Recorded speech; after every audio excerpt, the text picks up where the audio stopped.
What happens when the single most feared weapon in the Middle East, a missile built specifically to sink a $13 billion American aircraft carrier, is fired in anger, only to vanish into thin air before it ever reaches its target? Because that is the exact reality military leadership in Tehran is trying to comprehend right now. Before we move forward, if you want to understand the real military moves shaping our world, instead of just watching headlines pass you by, hit subscribe right now. This channel breaks down the hidden strategies behind global power shifts, and this specific move might be the most important tactical lesson of the decade. For over 20 years, the military strategy of the Islamic Republic of Iran rested on one terrifying promise. If a full-scale war ever broke out with the West, Iran would not try to match the United States Navy ship for ship. They knew they couldn't. Instead, they built an asymmetric monster. A weapon designed to skip traditional naval combat entirely and strike directly at the beating heart of American global power projection, the Nimitz and Ford-class aircraft carriers.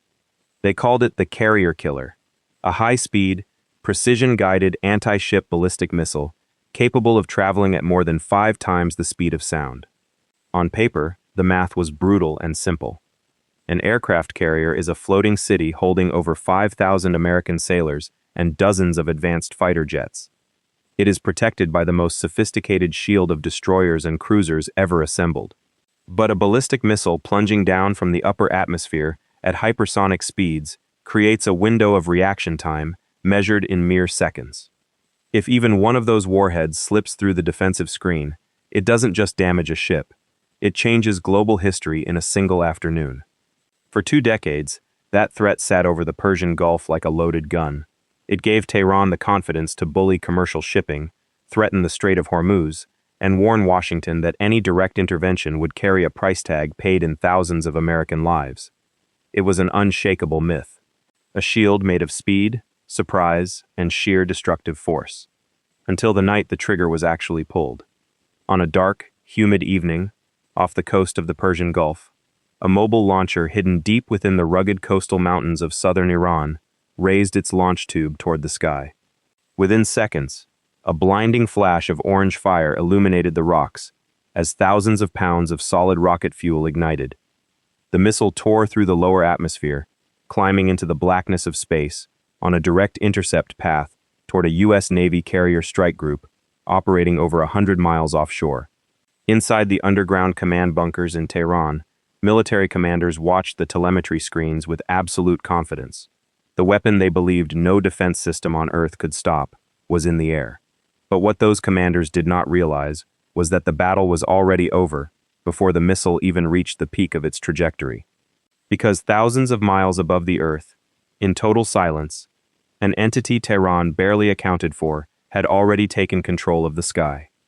To fully understand why this moment sent shockwaves through Tehran, you have to look at the map of the Middle East. You have to look at a narrow, bendy strip of water called the Strait of Hormuz. It is only 21 miles wide at its narrowest point. Yet, nearly 20% of the entire world's petroleum passes through this single passage every single day.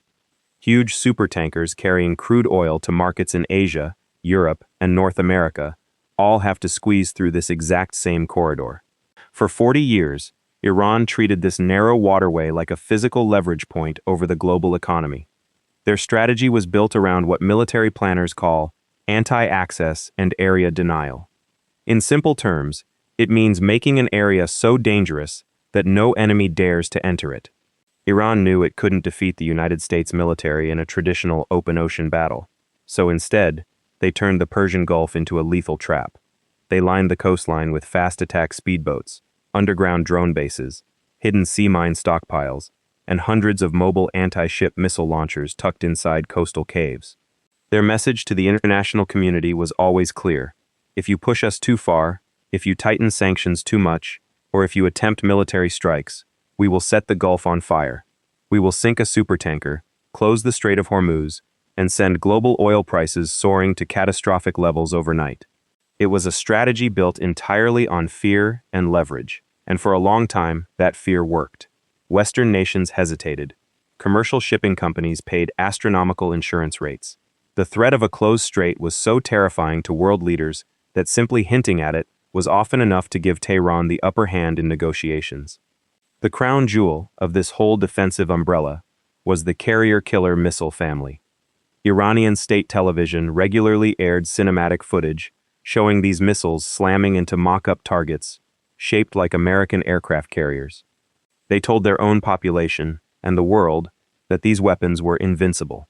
They claimed no radar could track them in time, and no interceptor missile could match their speed. This created a powerful psychological shield around the Iranian regime. The military leadership genuinely believed that as long as they possessed this capability, the United States Navy would keep its aircraft carriers far out at sea, outside the Persian Gulf, where they could not project real power. They believed they owned the strategic initiative. They believed they held the gun, and the rest of the world was forced to listen.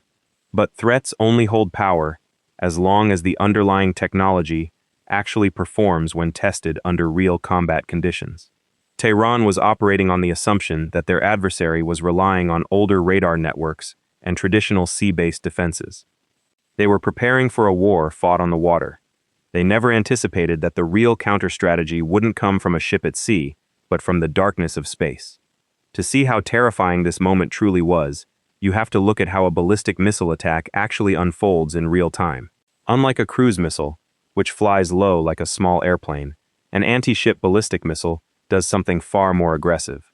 The moment it launches, it punches straight up through the atmosphere, climbing into the edge of space, before arching back down toward its target at extreme speeds. By the time the warhead re-enters the denser layers of the atmosphere, gravity and rocket boosters have accelerated it to Mach 5, more than 5 times the speed of sound. At that velocity, friction creates a scorching cloud of superheated plasma around the nose cone.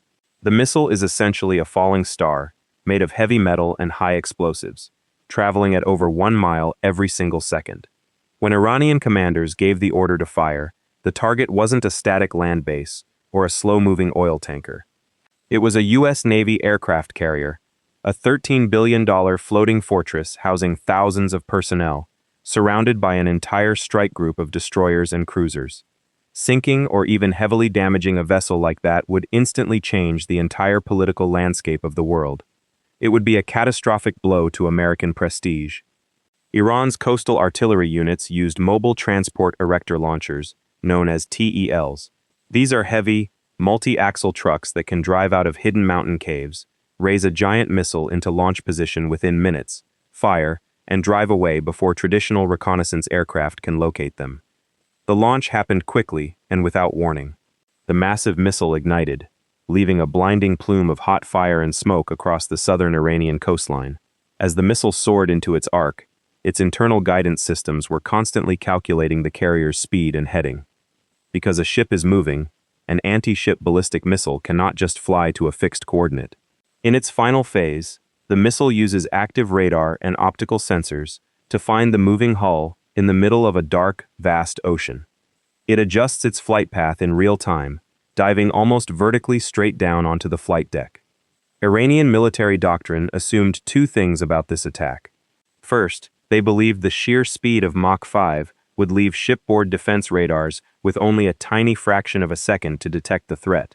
Second, they assumed that even if the Navy's Aegis defense systems picked up the track, the extreme angle and atmospheric interference would make a direct intercept nearly impossible. For the Iranian commanders in their underground control centers, those initial flight seconds felt like a massive victory. Their screens showed a clean, solid track heading directly toward the strike group. In their minds, the weapon was moving too fast to be stopped. The ultimate lever of Iranian power had been pulled. But what those commanders couldn't see on their monitors was that every single assumption they made was based on an outdated way of fighting a war. If you rely only on a ship's radar, a Mach 5 ballistic missile is a nightmare to fight. Earth is curved, and ocean water creates radar clutter. By the time a radar mounted on a Navy destroyer physically sees a missile coming over the horizon, that weapon is already close. The ship's crew has only a tiny window of seconds to react, track the threat, and launch an interceptor. Iranian planners built their entire strategy around exploiting those few precious seconds. What Tehran failed to understand was that the United States wasn't waiting for the missile to cross the horizon. The moment the Iranian missile's engine ignited on that coastal launch pad, the first alert didn't come from a ship at sea, it came from thousands of miles up in dark space. This is where the United States Space Force changed the game completely. Operating quietly in high Earth orbit is a network of advanced satellites known as the Space-Based Infrared System, alongside next-generation infrared tracking constellations.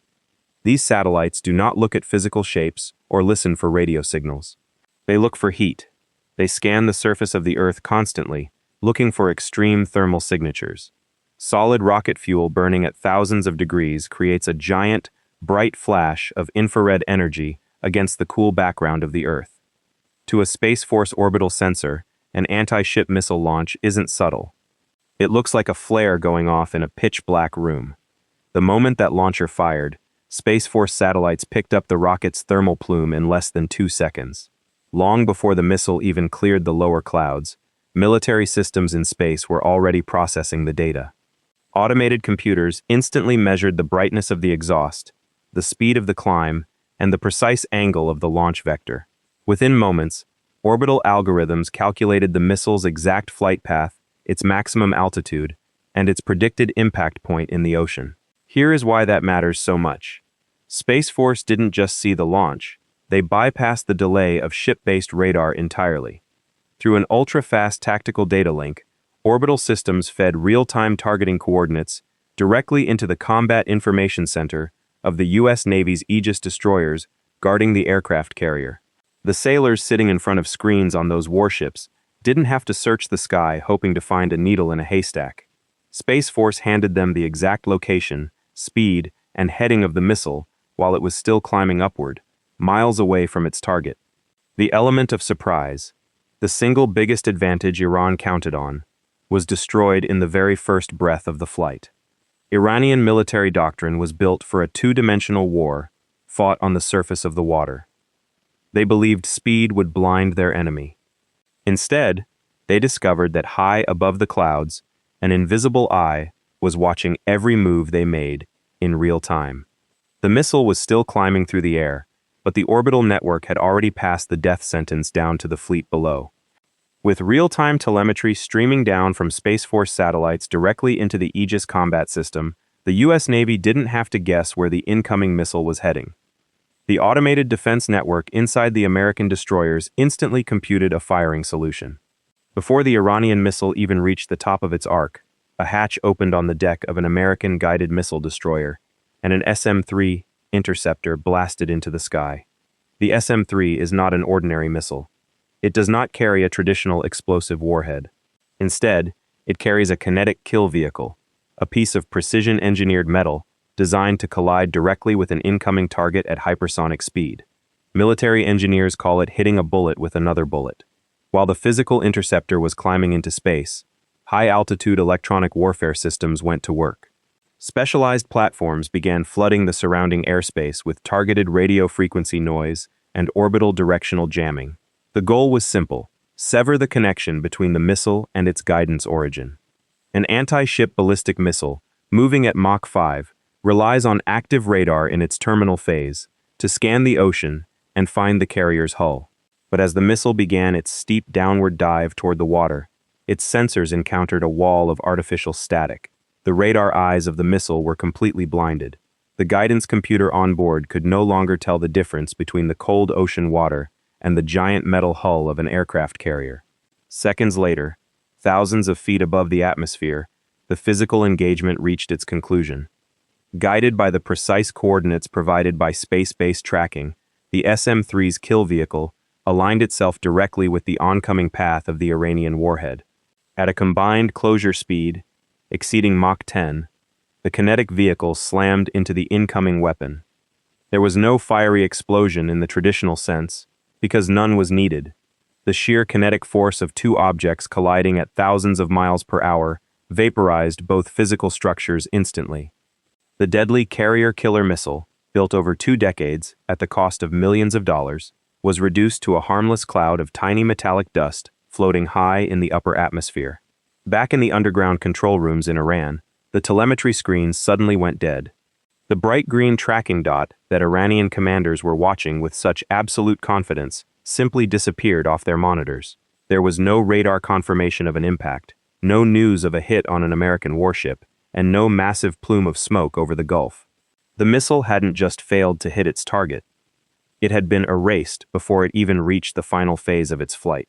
The commanders sat in total silence, staring at blank screens, realizing that their most dangerous weapon had been neutralized, without the American aircraft carrier even needing to alter its course. What happened in those few silent seconds over the Persian Gulf was far more than just a single intercepted missile. It was the complete psychological collapse of a strategy 40 years in the making. For decades, the regime in Tehran built its entire sense of regional deterrence around a single core belief: that they held the ultimate weapon capable of keeping Western military power at bay. They believed their carrier-killer missiles gave them absolute control over the Strait of Hormuz. They counted on the fear of massive casualties to force other nations into hesitating. But when the moment of truth arrived, that entire strategy didn't just fail, it proved completely obsolete against a new era of warfare. The real shockwave traveling through the Iranian military leadership right now isn't about physical damage. It's about knowledge. They now understand that the balance of power in the Middle East has fundamentally shifted. For decades, armies fought for control of the land and the seas. But today, control of the oceans is decided thousands of miles higher, in the quiet darkness of orbit. When you lose the ability to surprise your adversary, speed alone stops being enough. A Mach 5 missile means very little when an orbital infrared system tracks its launch in under 2 seconds and relays the exact interception coordinates before the rocket even clears the lower atmosphere.